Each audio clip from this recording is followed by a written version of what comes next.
He trusted his parents with everything: his dreams, his savings, his future. But when $150,000 vanished, the truth came out in the most painful way. Instead of protecting him, his own parents turned on him. They told him he didn't deserve to live in their house. They forced him to pack his things and leave, like a stranger. This is a story about betrayal, greed, pride, and the painful journey of rebuilding after family breaks you. From luxury mansions to cold sidewalks, from silence to strength. This story proves that sometimes the people who hurt you most share your last name. If you've ever been betrayed by family, judged by money, or forced to start over alone, this story is for you. The money that changed everything. The day blood turned cold. The house was too quiet for a mansion. Not the peaceful kind of quiet. The kind that presses on your ears. The kind that tells you something is wrong before anyone speaks. Ethan Carter stood in the marble-floored hallway of his parents' luxury home, phone still pressed to his ear. The call had ended 30 seconds ago, but his body hadn't caught up yet. Transaction successful. That was what the bank alert had said. But Ethan hadn't made any transaction. $150,000. Gone. He slowly lowered the phone and stared at the grand staircase. Polished wood, gold railings, framed family photos lining the wall like trophies of unity that no longer existed. He walked into the living room. His mother, Lorraine Carter, sat on the white leather couch, legs crossed, sipping tea like it was just another afternoon. His father, Raymond Carter, stood by the window, hands behind his back, staring out at the gated compound. Ethan swallowed. "Mom. Dad." His voice cracked. "Did either of you move money from my account?" Lorraine didn't look up. Raymond didn't turn around. The silence stretched. Finally, Lorraine placed her cup down slowly. "You noticed," she said. Ethan felt his chest tighten. "Noticed what?" "That my life savings disappeared." Raymond turned around now. His face was calm. Too calm. "We needed it," he said. Ethan laughed in disbelief. "Needed it? That's my company's capital. That's payroll. That's—" Lorraine waved her hand dismissively. "Relax. You'll make more. You're young. We're your parents." "You took $150,000 without asking me," Ethan said, his voice shaking. "That's stealing." Raymond's eyes hardened. "Don't use that word in my house." Ethan stepped forward. "It's my money. I trusted you with access because you said it was for emergencies." Lorraine's tone changed, colder now. "This was an emergency. Your father's investments are failing. We needed to protect the family image." Ethan felt something break inside him. Protect the family image? By destroying my future? Raymond's jaw tightened. "You're being dramatic." Ethan shook his head slowly. "You didn't even ask me." Lorraine stood up. Her voice rose. "You're ungrateful. Everything you have is because of us. This house, your education, your connections." Ethan's eyes burned. "And the one thing I built myself, you took." Raymond walked closer, towering over him. "If you're going to stand here accusing us in our own home," he said coldly, "then maybe you don't deserve to be here at all." The words hit harder than the theft. Lorraine crossed her arms. "Pack your things and leave." Ethan stared at them, stunned. "You're kicking me out because I questioned you for stealing from me?" Raymond pointed toward the hallway. "You don't belong in this house if you can't respect your parents." Ethan felt his hands shaking. Not from fear. From heartbreak. He turned slowly and walked toward the stairs. Each step felt like leaving a piece of himself behind. Behind him, the mansion stayed quiet. Beautiful. Cold. And no longer home. Ethan packed in silence. Not because there was nothing to say, but because everything inside him was screaming. He moved through his childhood room, pulling clothes from the walk-in closet. Designer suits. Casual wear. Shoes still in boxes. All of it suddenly felt heavy, like costumes from a life that had just ended. His hands paused on a framed photo on the dresser.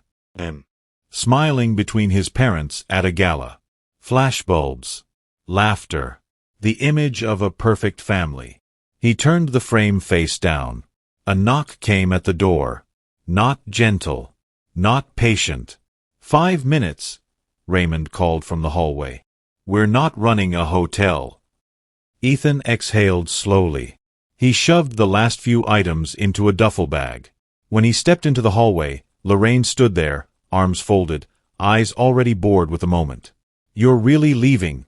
She asked, as if he were choosing to go on vacation. Ethan met her eyes. You told me to. She shrugged. Don't make this dramatic. Raymond stood by the front door. The massive wooden door that once felt like protection. Now it felt like a border. Leave the keys, Raymond said. Ethan placed the keys on the marble table by the entrance. The sound they made, metal against stone, felt louder than it should have. He slung the duffel bag over his shoulder and walked toward the door. No one hugged him. No one stopped him. No one said, "We're sorry." The door closed behind him with a soft, expensive click. Outside, the night air felt colder than he expected. The mansion lights glowed warmly behind the gate.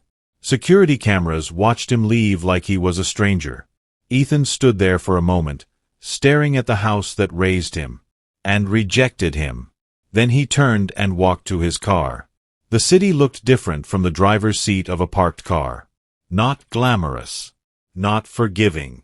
Ethan parked beneath a streetlight in a quiet corner of the city, near luxury condos he could no longer enter. His phone buzzed with unread messages from his team. Payroll due Friday. Suppliers waiting. We need confirmation on the next funding round. He stared at the screen until the letters blurred. $150,000 wasn't just money. It was his company's oxygen. He leaned his head back against the seat and laughed once. A short, bitter sound. All this glass and gold, he muttered, thinking of his parents' mansion. And I'm sleeping in my car. He pulled his jacket tighter around himself and closed his eyes. But sleep didn't come. Every time he tried, his mother's voice echoed. You don't deserve to be here. Morning found Ethan at a cafe he used to pass without noticing. Not luxury. Not trendy. Just warm. He sat near the window, nursing a cheap cup of coffee, scrolling through his bank app again like it might suddenly say, "Just kidding." It didn't. A woman in her late 20s stood at the counter arguing gently with the barista. I ordered oat milk, she said. I'm allergic. The barista apologized and remade the drink. When she turned, she caught Ethan watching and gave a tired smile. Long morning already, she said, taking the seat across from him. You look like you didn't sleep either. Ethan hesitated, then shrugged. Didn't. She took a sip. Rough night. He laughed softly. Rough life update. She raised an eyebrow. That bad. He nodded. Got robbed by family. Then kicked out. The woman blinked. Wow. That's a lot for 8 a.m. I know, he said. Sorry. Didn't mean to dump that on a stranger. She waved it off. Sometimes strangers are safer than family. That line landed deeper than she probably meant. I'm Maya, she said, extending her hand. Ethan. They shook hands. Maya studied his tired eyes. You don't look like someone who deserved what happened to him. Ethan smiled faintly. Neither did my bank account. For the first time since the night before, something in his chest loosened. He wasn't home. He wasn't okay. But he wasn't completely alone either. Ethan didn't want to accept help. Pride told him to sleep in his car again. Reality told him he was already exhausted. Maya watched him hesitate outside the cafe. You don't have to be strong in front of me, she said gently. Just be smart. He exhaled. I don't even know you. She smiled. True. But I know what it's like to start over with nothing but dignity. Come on. One night. No pressure. Her apartment was small but clean. Warm light. A soft couch. Plants near the window. No marble. No gold. Just peace. Maya handed him a blanket. Bathrooms down the hall. I'll take the bedroom. You're safe here.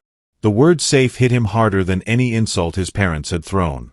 That night, lying on her couch, Ethan stared at the ceiling and whispered to the quiet room. I'm still here. By morning, his phone wouldn't stop buzzing. His startup team was panicking.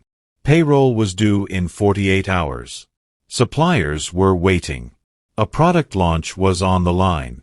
Ethan sat at Maya's tiny kitchen table, laptop open, head in his hands. If I miss payroll, I lose my people, he said. Maya poured him coffee. What's the company do? FinTech.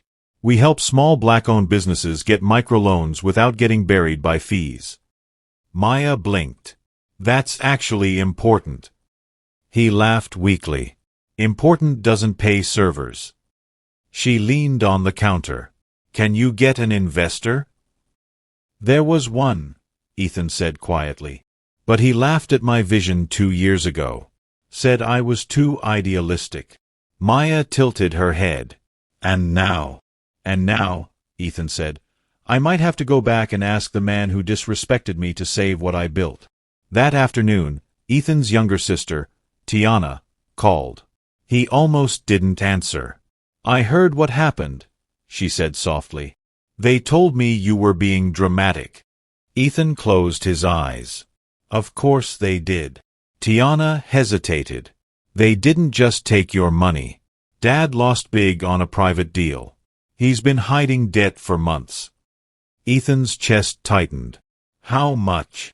More than your $150,000, she admitted. That money, it was to stop people from coming to the house.